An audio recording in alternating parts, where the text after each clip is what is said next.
তিনজনের প্রতি তোমার ব্যবহার কেমন কেমন ব্যবহার থাকবে বলতে পারো? তুমি বলবে এই ব্যবহারের বৈষম্য কেন? একজনের প্রতি স্নেহ, যে তোমার কন্যা,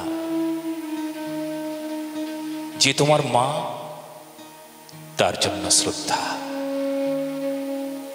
যে তোমার স্ত্রী, তার জন্য প্রীতি, ভালোবাসা। তবেই দেখো শ্রদ্ধা, প্রীতি, ভালোবাসা আর স্নেহ তিনজনের জন্য সমান নয় কেন? তিনজনের জন্য এক নয় কেন? আলাদা আলাদা নয়, আলাদা আলাদা হয় কেন? আলাদা আলাদা করতে হয় কেন বলুন তো দেখি? তোমার স্ত্রীর প্রতি যে প্রকার তোমার স্বভাব, তোমার ভালোবাসা, তেমন কিন্তু তোমার কন্যার প্রতি হলে চলবে না। তোমার কন্যার প্রতি যে স্নেহ, সেটি কন্যার জন্যই শোভা পায়। মায়ের জন্য যে শ্রদ্ধাটা, সেটা মায়ের জন্যই রাখা আছে। এই যে ভিন্ন ভিন্ন ভিন্ন, দেখো তিন একই ঘরে, অথচ তিনকে আমরা এক করতে পারি না। তিনের প্রতি আমাদের স্বভাবকে এক করতে পারি না। এর নাম ধর্ম, যা ধরা। দ্বিধাতু, যার অর্থ ধারণ। সত্যকে ধারণ, নীতিকে ধারণ, প্রেমকে ধারণ। তোমার করণীয় কর্তব্য কি সেটাকে বোঝা, তার নাম ধর্ম। মৃত্যুর আগে ধর্মটাকে জানতে হবে। মৃত্যুর আগে তোমার করণীয় কি তা বুঝতে হবে। মরে গেলাম, ফুরিয়ে গেল, এই জন্য জন্ম হয় নাই, এটা সনাতনীকে ভালো করে বুঝতে হবে। যেমন তেমন কারণই জন্মায় নাই, জন্মানোর কারণ সেবা, জন্মানোর কারণ ধর্ম। কেন জানেন? ধর্মহীন মানবা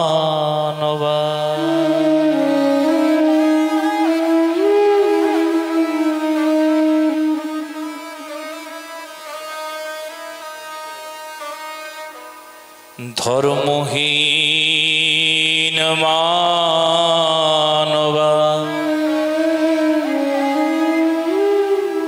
পশু সমতুল্য।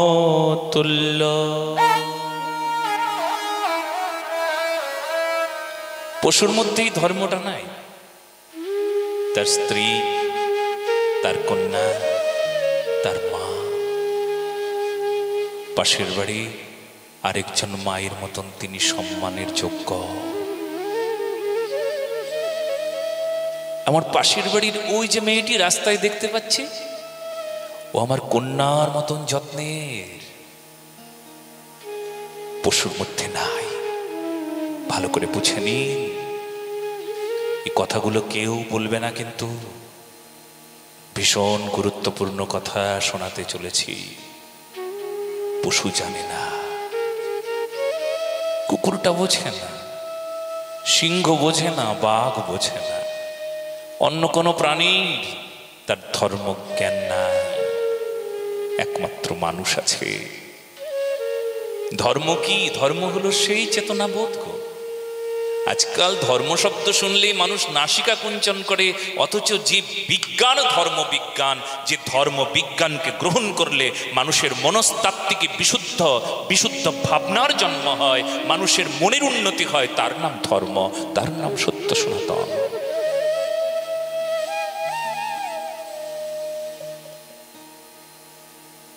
আমরা এখানে এসে বসেছি যেমন তেমন কারণে বসি নাই। আজকে হয়তো সনাতনীদের দুর্ভাগ্য যে এই মুষ্টিমেয় কয়েকজন আমরা আজকে এখানে বসেছি। আমি রতুয়ায় যখন ফিল্ডে পাঠ করতাম, রাস্তায় এই টাইমে রাস্তা ভরে যেত। রাস্তায় সমস্ত দাঁড়িয়ে দাঁড়িয়ে শুনতেন। হয়তো এটা আমাদের দুর্ভাগ্য যে যেখানে ভালো কিছু হচ্ছে, যা গ্রহণ করলে মানুষের আত্যন্তিক কল্যাণ হবে, সেই ঘরে মানুষ নাই। আসলে এটাও সত্য, হীরের দোকানে মানুষের উপস্থিতি কমই হয়। ইমিটেশন দোকান আছে, ইমিটেশনের দোকানে হীরের মতন চকচক করা গয়নাগুলো কিনতে মানুষ আসে, কারণ সবাই কিনতে পারে। আর হীরের দোকানে মানুষের গুনে গুনে সারাদিনে হয়তো একটা যায়, কিংবা 3 দিন পর পর একজন যায়। 3 দিনই লোক নাই, কিন্তু তাতেই হীরের দোকানদার একদম রমরমা বিজনেস চলে তার, কারণ শ্রোতা ভালো। হয়তো শ্রোতা এখানে মুষ্টিমেয় কয়েকজন আসেন, কিন্তু সব শ্রোতাগুলোর হৃদয়কে একদম পরিচ্ছন্ন করে দিতে পারে, কিংবা পরিচ্ছন্ন হবে বলেই তারা এসেছেন, এটাও সত্য কথা।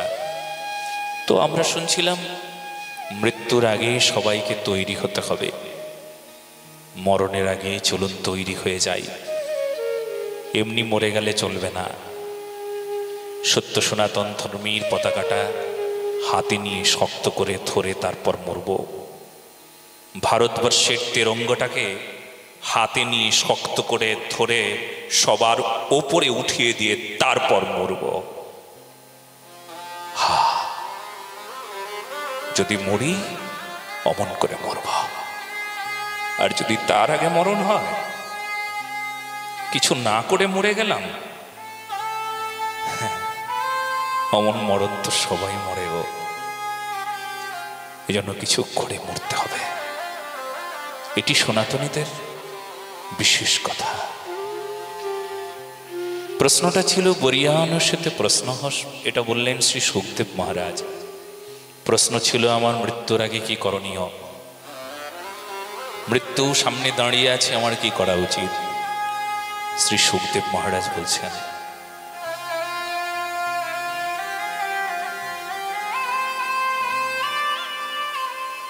বরিয়ানুষ্যতে প্রশ্ন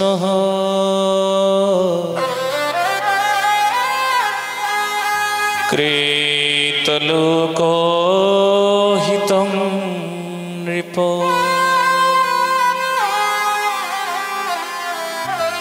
আত্মবিদ সম্মতঃ পুংসা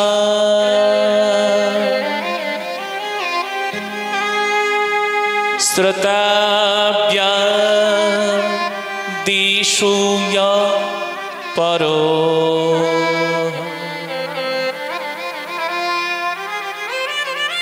বরিয়ানুষ্যতে প্রশ্ন, মহারাজ আপনার প্রশ্ন বড় মহান, আপনার এই প্রশ্নে জগতের কল্যাণ হয়ে যাবে। লোকহিতং, মহারাজ আপনার এই প্রশ্নে জগতের হিত হয়ে যাবে, মহারাজ সবার মঙ্গল হয়ে যাবে। তবে এই প্রশ্নটা সবাই করে না। আত্মবিদ সম্মতঃ পুংসাং, যারা আত্মবিদ তারাই প্রশ্ন করতে পারে। মহারাজ আসলে বলে দিই, এই প্রশ্নটি কি প্রশ্ন জানেন? তত্ত্ব জিজ্ঞাসা। এই প্রশ্নটি কি জানেন? ব্রহ্ম জিজ্ঞাসা। ব্রহ্ম জিজ্ঞাসা বা তত্ত্ব জিজ্ঞাসা কাকে বলে? কি বলে? যে জিজ্ঞাসার উত্তর পক্ষ হয় ভগবান, কিংবা যে জিজ্ঞাসার পর উত্তর ভগবানকে স্পর্শ করে, তার নাম ব্রহ্ম জিজ্ঞাসা বা তত্ত্ব জিজ্ঞাসা। কিংবা যে উত্তর ভগবানকে সম্বন্ধ করে হয়, তার নাম ব্রহ্ম জিজ্ঞাসা বা তত্ত্ব জিজ্ঞাসা। এই যে আমাদের শাস্ত্রে যে দেশপ্রেমের কথা বলে, রাষ্ট্রপ্রেমের কথা শোনায়, ধর্মের প্রতি তোমার দায় দায়িত্ব কর্তব্য শোনায়, সমস্ত কিছু ভগবানকেই স্পর্শ করে।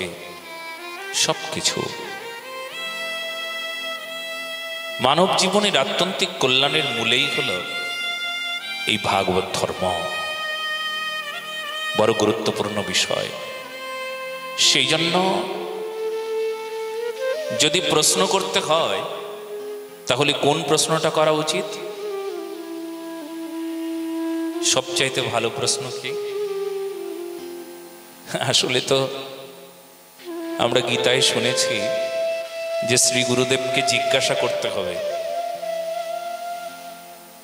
কি বিষয়ে? তত্ত্ব বিষয়ে। কেমন করে জিজ্ঞাসা করবে?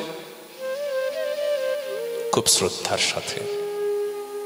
প্রণিপাতেন পরিপ্রশ্নেন সেবয়া। দেখুন প্রশ্নের সঙ্গে কি কি জুড়ে দিলেন? প্রণিপাত, সেবা। তার মানে আমরা প্রশ্ন করি কিন্তু সম্মানের সাথে করতে পারলাম না। এমন প্রশ্নকর্তা অনেক দেখতে পাওয়া যায় কিন্তু সম্মান না, একটু খোঁচা দেওয়ার জন্য প্রশ্ন করে, ওতে কল্যাণ হয় না। কি বললেন? প্রণিপাত আর সেবা। সেবার সাথে তুমি তোমার শ্রী গুরুদেবকে জিজ্ঞাসা করবে। কিন্তু কি জিজ্ঞাসা করবে? উপদিক্ষন্তি তে জ্ঞানম জ্ঞানিনস্তত্ত্বদর্শিণ।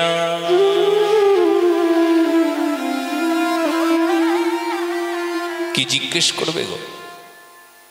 তত্ত্ব। কি জিজ্ঞেস করবে গো?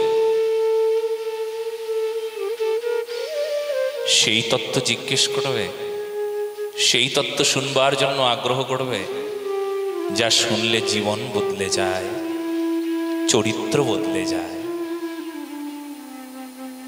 কোন কথা চরিত্র বদলে দেয়? আরে সেই কথা গো, যে কথা চরিত্র বদলে দেবে সেই কথা শুনতে হবে। এমন তত্ত্ব কথা। কেমন চরিত্র বদলাবে গো? রত্নাকর দস্যু থেকে সাধু, বাল্মীকি হয়ে যাবেন। ছিল রত্নাকর, হয়ে গেল বাল্মীকি। ছিল মদ্যপায়ী, হয়ে গেলেন সাধু। ছিলেন বেশ্যা, করলেন এখন তপস্যা। লক্ষ্যহীরা বেশ্যা ছিল, তপস্বী হয়ে গেল। মহান্তি, মহান্তি, মোহ অন্ত হয়ে গিয়েছে, তাই মহান্তি নাম হয়েছেন লক্ষ্যহীরার। কি করে হলো? এই জন্য জীবস্য তত্ত্ব জিজ্ঞাসা। আরে মুখে প্রশ্ন করুক কিংবা না করুক, কিন্তু মন সদা সর্বদা ওই প্রশ্ন করতে থাকবে। কি প্রশ্ন গো? তত্ত্ব। কি জিজ্ঞাসা করবে গো? কি করে পাবো? কি করে জানবো? কি করে মানুষ হব? মানুষ হওয়ার প্রশ্ন বলে। হ্যাঁ, আসলে অনেক সময় আমরা জানি না যে প্রতিটি মানুষের দিকে তাকিয়ে দেখুন, সব দেখতে মানুষের মতন। মতন শব্দ ব্যবহার করছে এই জন্যই, কিছু বৈসাদৃশ্য আছে, সাদৃশ্য আছে, মিল অমিল দুটো আছে, কিন্তু মতন। উনি মায়ের মতন, কেন মা বলছো না? না, মায়ের সঙ্গে অমিল আছে, ওনার গর্ভে আমি হইনি, তাই মতন। মানুষের মতন আজ কেন গো? বৈসাদৃশ্য বেশি, মানে অমিলটা বেশি। মানুষের যে গুণগুলো থাকা উচিত তার প্রথম গুণটাকেই মানুষ মানে মনুষ্যত্ব। রাধেশ্যাম, প্রথমটাই হলো মনুষ্যত্ব। সত্য, শান্তি, দয়া, নীতি। সত্য থাকবে, দয়া থাকবে, নীতি থাকবে। মানুষের যদি এই গুণ না থাকে গো, যে মানুষ কিন্তু দয়া নাই। দয়া নাই লেশ মাত্র, কামে ভরা দেহ পাত্র। অসৎসঙ্গ করি পরাভবে। দয়া নাই লেশ মাত্র, সামান্য দয়া নাই, ভেতরে দয়া গুণ নাই নাই নাই নাই। কারুর কষ্ট দেখলে বেদনা হয় না, কারোর যন্ত্রণা দেখলে কোনো কষ্ট নাই, খালি নিজের কষ্টটাই বুঝি। এরা কারা? অনেকটা মানুষের মতন দেখতে হলেও আসলে মানুষ না, নির্দয়, নিষ্ঠুর, পাপী। তবে সমস্যা এটাই, দেখতে এরা মানুষের মতন হলেও মানুষ হলো না গো। কামে ভরা দেহপাত্র, শরীরটি একটা পাত্র, আর সেই পাত্র ভরা শুধু কাম। পায়ের নখ থেকে চুল পর্যন্ত শুধু কাম কাম কাম কাম। বড় যন্ত্রণা। দেখতে মানুষ কিন্তু মানুষ না। এই জন্য কি প্রশ্ন করবে গো? জীবস্য তত্ত্ব জিজ্ঞাসা। জন্ম নিলাম মানুষ হয়ে, কি সুন্দর জন্ম হয়েছে দেখো, মানুষের মতো, কিন্তু মৃত্যুর আগে বোঝা যায় উনি মানুষ ছিল কিনা। বলে কি করে বুঝবো গো? তোমার মরণে সারা পৃথিবী কাঁদবে। হ্যাঁ, সারা পৃথিবী কাঁদে নাকি? বলে হ্যাঁ, শ্রেষ্ঠ জন্ম তার যার মরণে সারা পৃথিবী কাঁদে। বলে ইনি মরে গেল, পৃথিবীর মানুষ কাঁদতে যাবে কেন? আমরা তো জানি আমার ছেলে, আমার মেয়ে, আমার বউ, আমার ওই আত্মীয় স্বজন, জ্ঞাতি কুটুম্ব, যাকে একটু একটু ওই যারা আমার সঙ্গে ছিল তারাই কেবলমাত্র কাঁদবে। পৃথিবীকে কাঁদাতে যাব কেন? পৃথিবী কেন কাঁদবে আমার মরণে? উদার চরিতানন্ত বলে, যে জন্মে সারা পৃথিবীর সঙ্গে মধুর আত্মীয়তা স্থাপন হয়, এটা যদি না হলো তবে সে জন্মের কোনো মূল্যই নাই। কত জন্ম চলে গিয়েছে, তার ঠিক ঠিকানা আছে কি? 84 লাখ জনি পরিভ্রমণ করে মানুষ হয়েছি। কত জন্ম চলে গেছে, আবার কত জন্ম যাবে। মানুষ হয়েছি কেবলমাত্র মানুষের আকারটা পেয়েছি, ভেতরে আর মানুষ নাই। এই জন্য না একটা কথা শুনতে হবে, ছাগলের জন্ম হয় ছাগল হয়েই জন্ম হয়, তাকে ছাগল বানানোর জন্য চেষ্টা চরিত্র কোনোদিন করতে হয় নাই। বাঘের পেট থেকে বাঘ হয়েছে, বাঘকে বাঘ বানানোর জন্য মায়ের কষ্ট করতে হয় নাই। যে কোনো পশুর পেট থেকে সেই পশুটাই জন্ম হয়েছে, তাকে ওই রকম বানানোর জন্য চেষ্টা করবার প্রয়োজন পড়ে না। তবে মানুষের পেট থেকে মানুষ হয় বলে না, মানুষ করবার জন্য চেষ্টা করতে হয়। যারা চেষ্টা করে মানুষ হলো, সেই চেষ্টার নাম সাধন চেষ্টা, সেই চেষ্টার নাম ভক্তি চেষ্টা। যে ভক্তি চেষ্টাকে আমাদের বিজ্ঞানের ভাষায়, অর্থে ধর্মীয় বিজ্ঞান, ধর্ম বিজ্ঞানের ভাষায় সাধন বলা হয়। ভালো করে বুঝে নিন। এই জন্য কুকুরের পেট থেকে কুকুর হয়েছে। কুকুরকে বানানোর জন্য চেষ্টা করে নাই কেউ। মানুষের পেট থেকে বের হয় মানুষ। না, তাকে মানুষ বানাতে হয়। কে নেবে দায়িত্ব? মা দায়িত্ব নেবে। কে দায়িত্ব নেবে? বাবা। কে দায়িত্ব নেবে? ঠাকুরদা, ঠাকুমা। কে দায়িত্ব নেবে? মাসিটা। কে দায়িত্ব নেবে? কে ভালো করে বুঝুন, কে দায়িত্ব নেবে? যদি বাবা মার দায়িত্বের কথা বলো, তবে রামচরিত মানস বলছেন,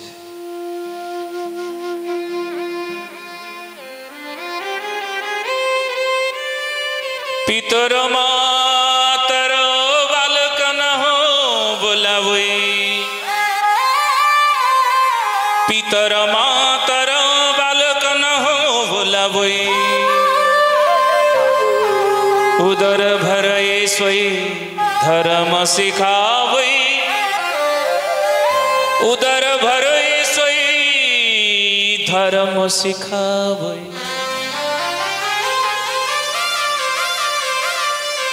যদি পিতামাতা খুব ধনাঢ্য হয়, কেবলমাত্র শিক্ষিত হয়, অর্থ রোজগার যদি তার লক্ষ্য হয়, তবে বিশ্বাস করুন সেই ছেলেটি সেই মেয়েটি অর্থে হয়তো ধনী হবে, কিন্তু আমি গ্যারান্টি দেব, আপনি লিখে রাখুন, সেই সন্তানটা মানুষ হতে পারবে না। বলো না গো সবাই মিলে। উলু দিতে হবে না, উলু দিলে সময়টা নষ্ট হয়ে যায়। না না, দিও না, মাঝে মধ্যে রাধে রাধে বলবে বাস। যে পিতামাতা খুব শিক্ষিত, তার সন্তানকে শিক্ষিত করবে, ভালো শিক্ষিত হলো, কিন্তু শিক্ষিত হয়ে চোর হয়ে যাওয়া মানুষ তো আমরা দেখেছি। শিক্ষিত হয়েও চোর হয়ে গিয়েছে, শিক্ষিত হয়েও কপট হয়েছেন। আসলে ওই শিক্ষাকে শিক্ষাই বলে না। যে শিক্ষায় মানুষ চোর হয়ে যায়, ও তো শিক্ষা গ্রহণ হয়ই নাই। ভালো করে বুঝতে হবে। আসলে গুরুত্বপূর্ণ কথা এটাই, পিতামাতা যদি সেই সন্তানকে মানুষ করবার দায়িত্ব নেন, যে আমি আমার ছেলেকে মানুষ করব, তাহলে দেখতে মানুষের মতন হবে। ওই পিতামাতার কোলে যে সন্তানটা আছে দেখতে মানুষের মতন, পরবর্তীতে মানুষের মতন হলেও বিশুদ্ধ একটা মানুষ খুঁজে পাবো না। কিন্তু পিতামাতা যদি ভক্তি শিক্ষায় শিক্ষিত হয়, বৈদিক শাস্ত্রে ভক্তি শাস্ত্রে নিষ্ণাত হন, ভগবত ভক্তি গুরু ভক্তির আলোকে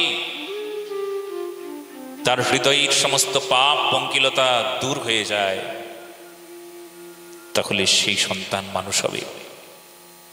তার মানে কে মানুষ করলো এটা? মানুষ যদি করতেই হয় তাহলে ধর্মকে দিতে হবে, ধর্ম তুমি আমার সন্তানকে মানুষ করে দাও। ধর্মই পারবে সেই সন্তানকে মানুষ করতে। ধর্ম যদি সন্তানকে মানুষ করে, তাহলে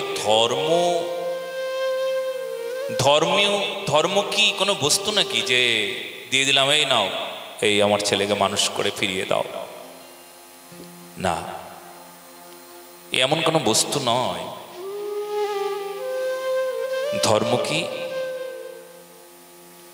ধর্ম হচ্ছে এমন বিষয় যে যাকে মানুষকে আশ্রয় করতে হয়।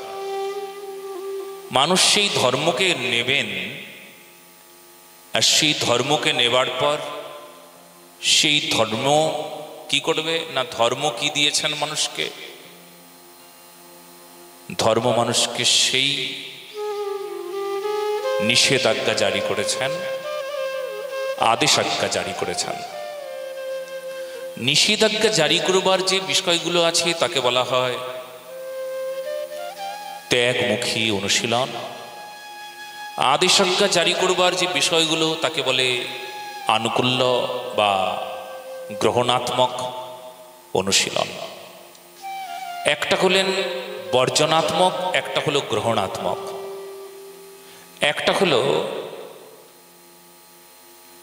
গ্রহণ করতে হবে বিষয়, যে কি গ্রহণ করলে ধর্ম হবে, কি ত্যাগ করলে ধর্ম হবে।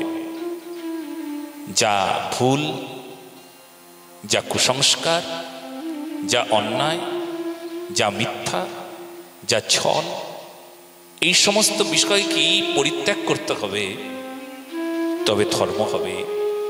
গ্রহণাত্মক বিষয়, যা গ্রহণ করলে ধর্ম হবে, সেই গ্রহণীয় বিষয়গুলো কি কি? সত্য, প্রেম, ধৈর্য, দয়া, শান্তি, বিবিধ বিষয় যা ধারণের প্রয়োজন, যা গ্রহণ করতে হবে, এ হলো ধর্ম। বললেন এই যে নিষেধ আর আদেশ, এটা কে করছেন? বলে শাস্ত্র। ধর্ম কি শোনাবেন? শাস্ত্র শোনাবেন। শ্রীমদ্ ভাগবত মহাপুরাণ শোনান, চৈতন্য চরিতামৃত শোনান, রামায়ণ মহাভারত শোনান, মহাজনীর যে গ্রন্থাদি আছে সেই গ্রন্থ শোনান, হরিভক্তি বিলাস সংবিধান গ্রন্থ, বৈষ্ণবদের সেই সংবিধান গ্রন্থ শোনান। কোনটি নিয়ম, কোনটি অনিয়ম, কোনটি উচিত, কোনটি অনুচিত, ইত্যাদি ইত্যাদি যে বিষয়গুলো, উচিত অনুচিতের বিষয়, তা শাস্ত্রে আছে। শাস্ত্র শব্দটির অর্থ হলো যা শাসন। বলে কি করে শাস্ত্র শব্দটির অর্থ শাসন হলো? শাস্ত্র শব্দটির অর্থ এই জন্য শাসন হলো, যা শ্বাস ধাতু, ব্যাকরণে শ্বাস ধাতু, অর্থ কি? শাসন।